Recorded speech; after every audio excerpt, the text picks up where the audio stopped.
এটাকে কি কাঁঠাল ছাড়ানো বলে নাকি কাঁঠালের সঙ্গে যুদ্ধ করা বলে?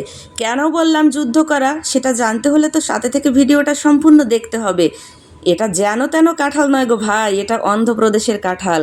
যারা অন্ধ্রায় আছো, খেয়েছো, দেখেছো তারা খুব ভালো করে জানো, তাদের আর বোঝাতে হবে না। এবার সাথে থেকে দেখো তাহলে। প্রথম আস্ত কাঁঠালটা দুভাগ করে নিয়েছি, এবার সেই ভাগটাকেই আবার মাঝ বরাবর কেটে নিয়েছি। এবার এর মাঝেও কেটে নিতে হবে।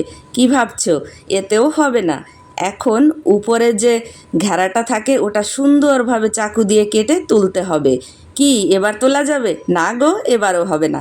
এবার খোসা থেকে চাকু ঢুকিয়ে আস্তে কেটে ছাড়িয়ে নিতে হবে, যেভাবে ইঁচড় কাটা হয়। এটা কিন্তু ইঁচড় নয় গো, এটা একদম গাছ পাকা কাঁঠাল। তাও এভাবে তুলতে হবে। এর জন্যই বললাম কাঁঠাল খাওয়া নাকি যুদ্ধ করা। এভাবে যদি বাংলার কাঁঠাল খেতে হতো, বাংলার অর্ধেক মানুষের বেশি কাঁঠাল খাওয়া ছেড়ে দিত। বাংলায় হাত দাও আর কাঁঠাল হাতের মধ্যে চলে আসে। এভাবে হবে না গো। তোমাদের কার কার ওখানে এভাবে কাঁঠাল কেটে খাওয়া হয় আর এই ধরনের কাঁঠাল পাওয়া যায়, অবশ্যই আমাকে একটু কমেন্ট করে জানাবে। এভাবে এক এক করে তুলে নিলাম সবগুলো কাঁঠাল।